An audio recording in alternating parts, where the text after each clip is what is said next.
Hi, good morning. My name is Jennifer Dotson, and I am your host for Poetry Today, as well as the founder of Highland Park Poetry. And I am thrilled to be able to invite you to meet Virginia Bell. Virginia is the author of a new poetry collection, Lifting Child from the Ground, Turning Around, which was published by Glass Lyre Press in 2024. She's also published From the Belly by Sibling Rivalry Press in 2012. Virginia Bell won Nell Magazine's Nonfiction Prize in 2020 for the personal essay Chicken. And her poetry won honorable mention in the 2019 River's Edge Poetry Prize, judged by Jose Antonio Rodriguez. Bell is co-editor of RHINO Poetry and teaches at Loyola University Chicago and DePaul University. Well, thank you so much for joining. It's a pleasure to meet you. It's a pleasure to meet you. I started Highland Park Poetry in 2007. Oh. And so we're approaching our 20th anniversary, and I didn't hear about you. But yet you've been around for a really long time, doing a lot of stuff. I've heard your name many times, and the Highland Park Poetry Series is great. 2007 is the year I moved to the Chicago area. So where did you move from? I'm not native from here. Washington, D.C. Oh, wonderful. Where I'd spent most of my adulthood. But I grew up in Pittsburgh, Pennsylvania. Okay. Yeah. So, all right. And so you're approaching your 20th. RHINO is approaching its 50th. Wow, 2026 that's impressive. will be our 50th anniversary. Right. Very exciting. So we'll have to stay in touch for yes, for celebration. Sure. Yes, yeah. Yes, that's great. Okay, wonderful. Well, I guess since I'm getting to meet you for the first time, why don't we talk a little bit about your poetry journey? Yeah. Oh, where do I start? That does kind of. That's a big question. It is a big question. Where do I start? Well, when you asked me some questions ahead of this interview and ahead of the reading, one of them was, where did you start? And I think I responded that I found a book in my mom's house a couple of years ago when we were cleaning it out because we had to move her into assisted living in Pittsburgh. Actually, my brother found it because he was in Pittsburgh and taking care of her. And he said, look what I found. And it was a little book of poetry I had written when I was about 7 years old. And I had made the book out of cardboard and tied it together. And I cut out magazine pictures and glued them in and made a little table of contents and a little about the author and then these terrible little rhyming poems. Okay. And the whole book was about my mother. And write what you know, right? Right. All of the poems were about my mother, and I titled it A Mother's Poem Book or something. And it was really kind of eerie because I was writing these poems. Okay. Many of which are about your mom, right? Yeah. And about motherhood in general. Right. And I was like, oh, I can't believe I've been obsessed with this topic for, more than 50 years. It's a little frightening. Well, yeah. I can imagine. So that was the beginning, I guess. Yeah, even though I had forgotten all about it. But now, as an adult, when did you start publishing poetry or a little later in life. Okay. So I wrote in high school, I wrote in college, creative writing classes, but I didn't consider it a serious pursuit. Mm-hmm. So I became a teacher. Then I went back to graduate school and I got a Ph.D. in comparative literature. And so I was publishing literary, scholarly essays.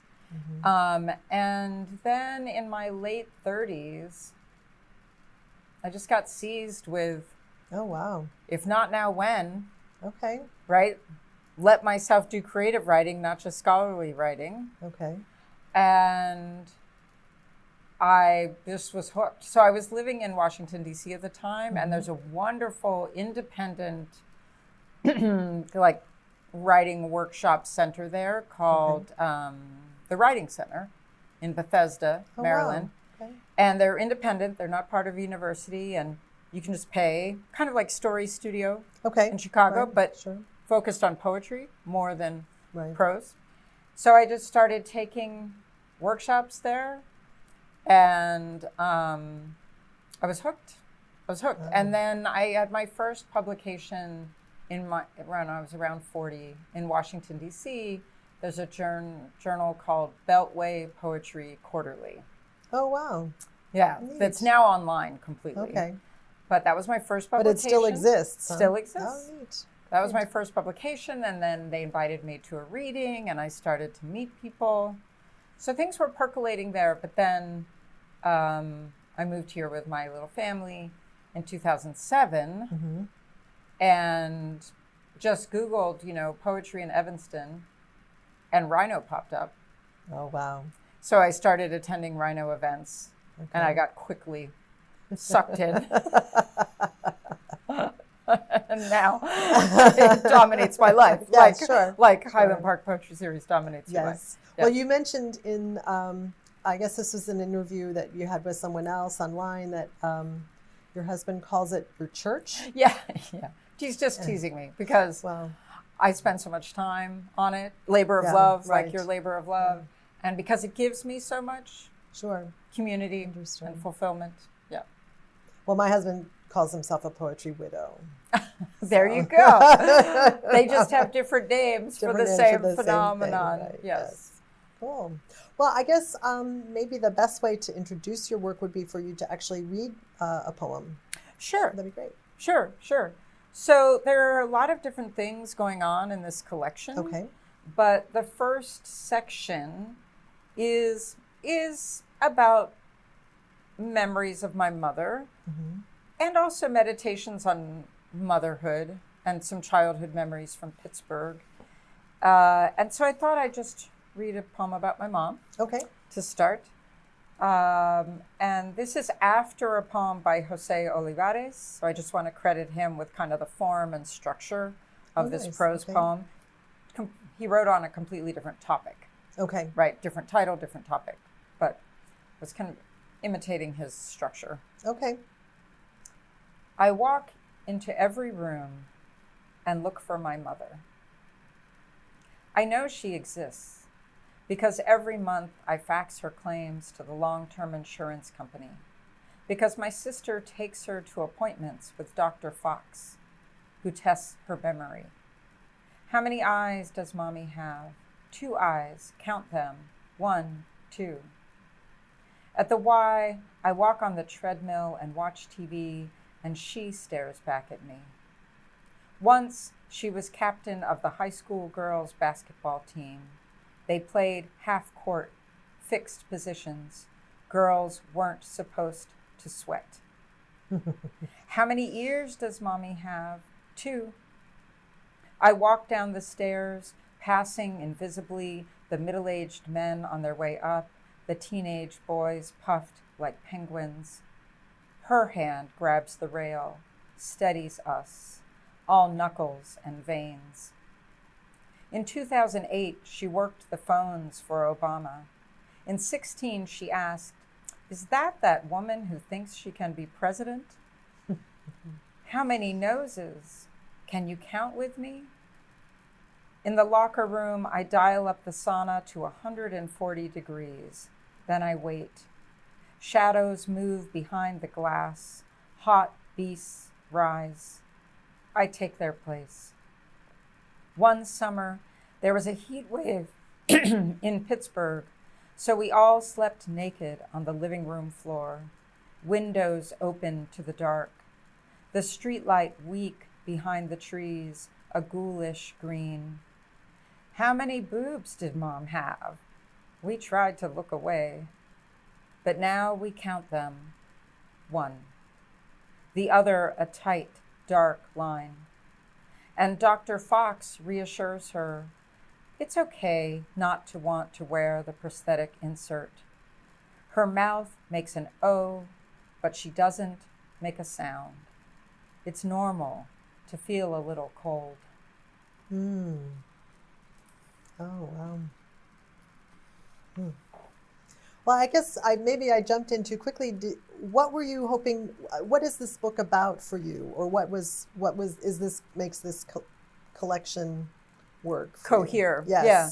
Well, even though that was a very confessional poem, right, about personal memory, the whole book is driven by a thread of ekphrastic poetry Okay. in reference to the stop motion photography invented by Edward Muybridge in the late 19th century in California. Okay. And the title, Lifting Child from the Ground, Turning Around, is the caption he gave to one of his stop motion plates, Okay. right? That has a series of like 8 to 12 images of a woman doing this, lifting a child from the ground and then turning around to look back at the camera. And, he was doing experiments, and so he hired subjects and photographed them, and animals and horses. He also did landscape photography, but he was one of these inventors whose work led to the zoetrope, the kind of spinning disc, and then film eventually, right? So I was very interested in his images of women and children. Mm-hmm. And then that sort of fit with poems I was writing about mothers and motherhood and family. But images of men, too. He has a series of men. And so I thought I was writing a series of ekphrastic poems about those images, and then, the random confessional poem about family. Right. And then I realized they were actually braiding together. Neat. And that because I was so obsessed with those images, I might be writing a poem about my mom and then start referencing the images in the process. Okay. Wow. Right? So it was all kind of braiding together. That's not true of every single poem in the book. They don't all knit that tightly. But that's a long answer to sort of how the book coheres. But I separated it into sections where in section 1, my mother's at the foreground. Mm-hmm. In section 2, the Muybridge images are at the foreground. In section 3, my brother's at the foreground. And he was the caretaker of my mother.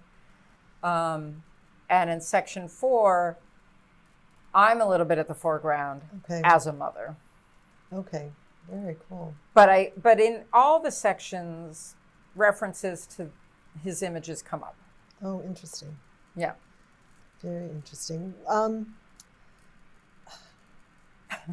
That's a lot. Yeah, it's a lot. It is a lot. I'm like, okay, so how is this different from your first collection? The first collection, some of the same obsessions. Oh, okay. With family and, Mm-hmm. That kind of thing. Sure. Grief, elegy, right? Those kinds of things. And I wasn't referencing Muybridge at all. Okay. But in that first collection, I was getting interested in ekphrastic poetry already.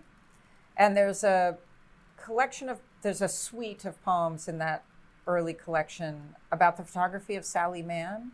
Oh, okay. Are you familiar with her work? Sure. Kind of interesting and controversial. And also family, The famous children. book is. Right. She has other books that are not about that at all, that are landscape oriented or sort of the archaeological history of the American South. And so I look back at that and I realize, I'm still kind of drawn to something similar, right? Black and white photography. Sure. How that intersects with personal memory. Yeah. All right. Yeah.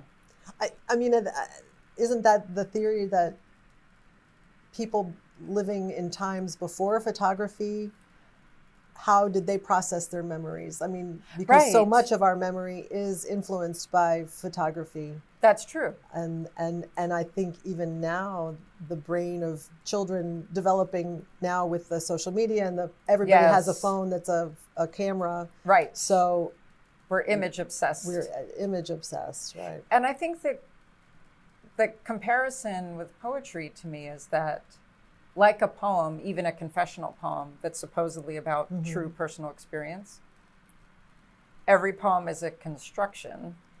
Sure. Every photograph is a construction. We tend to think of photographs as so documentary, but they're highly constructed. Right. And now that's becoming more and more the case with deep fakes and Photoshop and AI, right? It's getting harder and harder to tell what's documentary and what's not. But even the very earliest documentary photographs were composed. Were experiments in composition, and you had a point of view and told a story, right? And it's not the only way to look at something. Right. Right. So I'm interested in terms of the visual images, but also in terms of the poems, in destabilizing one version of truth. Mm-hmm. So in all the poems about my mother, she comes across differently Mm-hmm. in different poems. Yeah. I'm exploring different feelings. And it's not the sum total. This book is not the sum total of these relationships. Right. You know Sure. that as a Sure. poet, right? Yeah. And I always, I'm very careful to try to say that to family. Like, Yeah. I'm not claiming to tell the definitive story. Right. Sure. Your versions are valid. You know, I Yeah. have family members saying, I don't remember it that way at all. I'm like, that's fine, you know? Yeah, of course. Right. Well, no, and I get criticized too from my family because my mom will like, well, your sister wasn't alive then. Yes. Or like, but I remember, yeah. You're no. taking poetic license. Yes. Yeah. So, especially like early childhood memories. Yeah, Where there's yeah. not a lot of. It's blurry. Right. So we imagine a lot. Yeah. We fill in those blanks. Yeah. Make our own narrative, whatever. And I think photographs so. are doing that too. I'm not a visual artist. I'm not trained in photography or Okay. art history or anything. Yeah. I'm just a dilettante. Okay. I'm But you just admire a dabbler. and so I'm a you dabbler. but you seem to be drawn to black and white photography I am. versus color. I Okay. am. Interesting. Yeah, I'm not sure why. Okay. It's a good Well, question. that's the funny thing about writing a book, not funny, haha, but just interesting, is that so by the time you're having events like our upcoming reading in August, Yeah. this book was published in 2024. Well, that was technically the year, but it got a little delayed. Okay. So the print wasn't actually available until early 2025. Okay, so still, but It's very recent. But it's been in the hands of the publisher Yes. for how long now? Gosh. I mean, and it took you maybe a year or two of sending it out. Oh, to yeah. look, Yeah, it's a long process, right? So now you're continuing to write. Yes. So is there new work in the horizon that you're? Yes. And does it have any echoes of this work, or is it like, are you already like, I've moved on? I don't know. A little of both. Okay. You know how that goes? Like a little of both. Yeah. So I returned to my obsession with Sally Mann in some ways. Okay. I read her memoir. I started to read that too. Yeah. Okay, Yeah. very Hold good. Still, I think it's called. Okay. And she mentioned this word that's a little bit precious. It comes from French. It's very rarely used in English. It's very arcane, but some people use it. And the word is muse, not muse, Okay. but muse, M-E-U-S-E. And according to Sally Mann, it's a one of its meanings in English is when you find an indentation in, say, a field of grass where an animal had slept, Oh, wow. but the animal is gone, and you Okay. just find the indentation. So she was photographing these. Okay. So I'm not writing about her photographs, but I got interested in that word and looking up different meanings of it in English, how it's traveled from French to English. Okay. I think they use it more in Britain than in the US.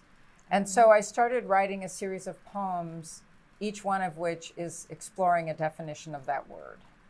Oh, wow. Oh, Yeah, very and I had the interesting. first 5 published in the Mid-Atlantic Review, which is an online journal, Yeah. also based in the Mid-Atlantic region, where I used to live and have Okay. a lot of friends and contacts. So, yeah, okay. And yeah, I'm kind of excited about this series. I have now about 12 or 15. So Oh, I'm wow, thinking maybe okay. a chapbook or something. Okay. Yeah. Very cool. Well, now let's shift gears again. I know this Yeah. is not graceful at all. Yeah. Would you like to share another poem? Sure. Okay. Sure. Let's see. I could do another mom, or I could jump to the poems that are more explicitly about Muybridge. Oh, let's try a Muybridge. Yeah. So let's see. And I want to read at least 2 Muybridge. Okay. So I'll read one now? Yeah, sure. Or 2 That's now? it. Yeah, 2 now. Let's Okay. go 2 now. So I want to start with this one because it names a lot of his images, and so it kind of is a good introduction to the reader. But it also weaves a little bit with my personal life, so it shows how that knits together. And then I'll jump to one that's just specifically about that. Okay. The invention of walking. My son says he sees how each human walks. Some like windows opening out or in, some like puppets dangling. He imitates to show me. Then he imitates me, my Neanderthal arms swinging.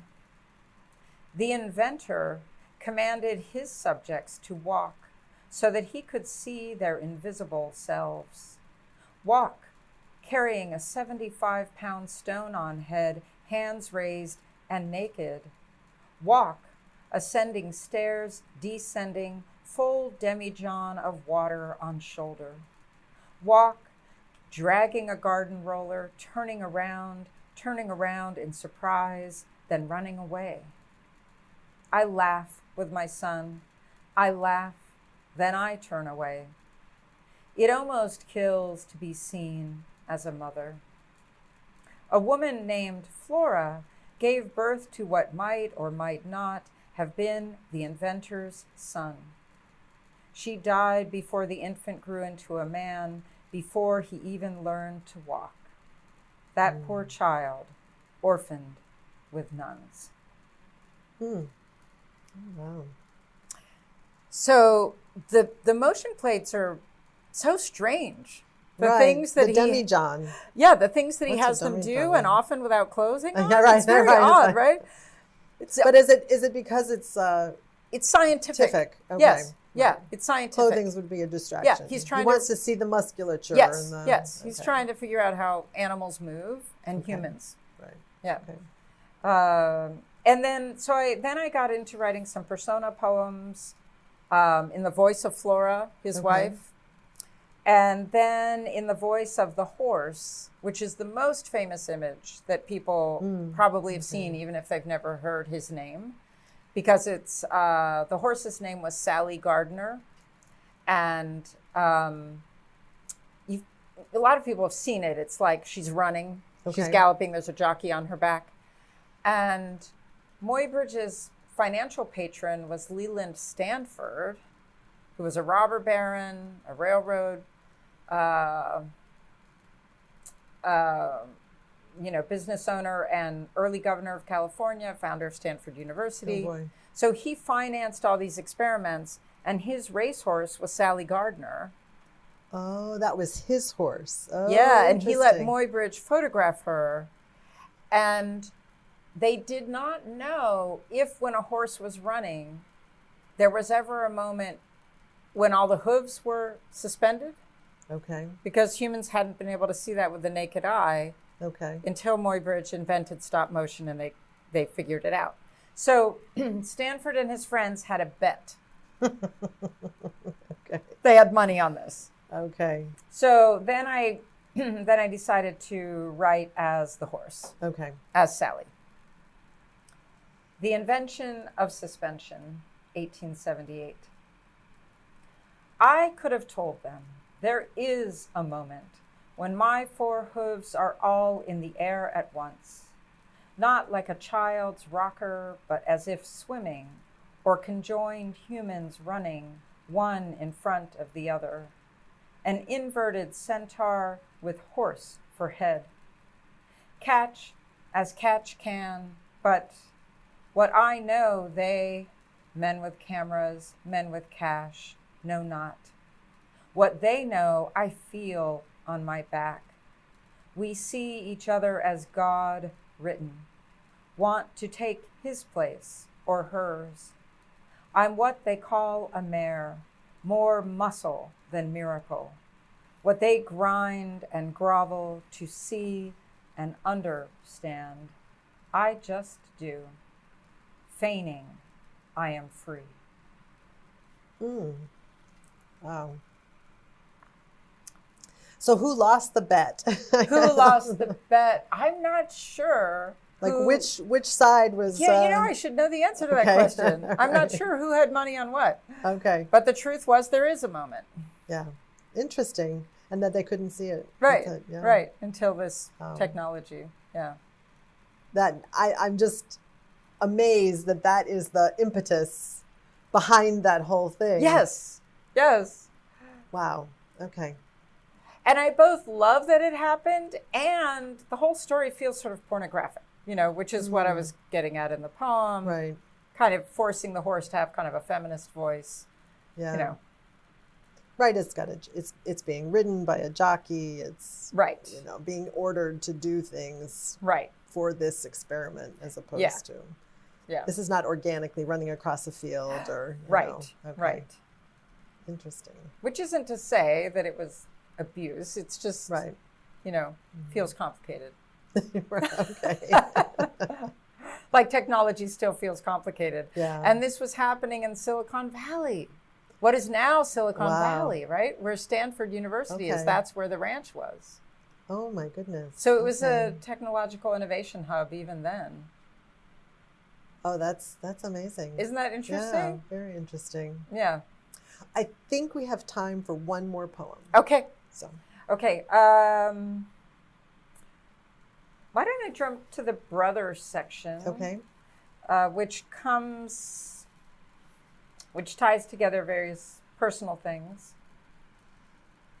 Here's a brother poem. Poem in which I am Laura Linney and my brother is Philip Seymour Hoffman. The Savages, Tamara Jenkins, 2007, which is a film that they started. And we argue about whether it makes sense to be Luddites in this hospital in Pittsburgh in the 21st century, rather than in a textile mill 200 years ago in Nottingham. And we argue next to these robots wearing "Do not touch me" signs as they wait for the elevator, as we wait for the elevator. And we argue about the jobs these robots stole and from whom. And shouldn't you find a job, I ask, hesitantly, knowing that he is already doing my job, the one I should do, if I could stand to, the caregiver, the advocate. And we argue about what that salad bar item is, farro, wheat berries, couscous, and then remember those slingshots he used to make to lob rocks at the backyard squirrels. And I used to think, poor squirrels, which he can mind read even now. So he says defensively, like Robin Hood, that he never killed them, just scared them away. If he hadn't shot the squirrels, all the blue jays and chickadees would have starved. Wow. And it's funny because that robot, I only just met one of those in a hospital. Did you meet a hospital robot? Yeah. This was several years ago in Pittsburgh. My mom was in the hospital, and he was so angry about those robots. Okay. And interesting about and a perfect image of the difference of perception of the past. Siblinghood. You're like, well, yeah. Yeah. And also, the longer past, the historic past. Yeah. Well, that your brother was like, I'm protecting the birds, and you saw him as killing the squirrels. Yes. And yet somewhere the truth is in the middle. Yes. So. Yeah. But yeah, and it is interesting also with the relationships that even as adults, decades after childhood is over. Yes. In some level, you revert to right. that. We're going to argue about this. Right, you know? Right. Even though what's maybe really underlying it is the narrative present tension of who's taking care of mom and who's doing all that work and how we're living our lives and all that kind of stuff. And I loved my brother very deeply. He passed away 2 years ago. Oh, wow. So there's a lot of elegiac poems about him in that section. Wow. Yeah. And it was an enormous loss because he was the caretaker for our mother, who is still alive. Oh, wow. Just barely, but yeah. And he was a wonderful human being, so it was a loss. Yeah. But yeah, we argued all the time. Okay. I don't know if you have siblings. I do. I do, yes. Yeah. And yeah. I will just even think I remember my grandmother taking her 60, 70-year-old kids yes. to England on a trip. And the 4 of them in the car, and the siblings were just, right, falling right back right into back to, all the "Mom!" old roles. Exactly. Yes. It was just like, oh my. Absolutely. Yes. Well, we are very excited to have you come and read for us as our featured reader on Saturday, August 9th, from starting at 4 p.m. It's going to be at the Wayfarer Theater in Highland Park, 1850 2nd Street. And there'll be an open mic afterwards, but the main event will be Virginia Bell. You'll have a chance to meet her in person, maybe purchase a copy of the book and have her sign it. We always encourage that. Support the authors. And it's been a pleasure to meet you. And, likewise. And I'm hear so about your- thrilled. I'm excited for the reading, and I'm grateful. Thank you so much. Yeah. It's been a pleasure. Likewise. Thanks, Jennifer. Thank you.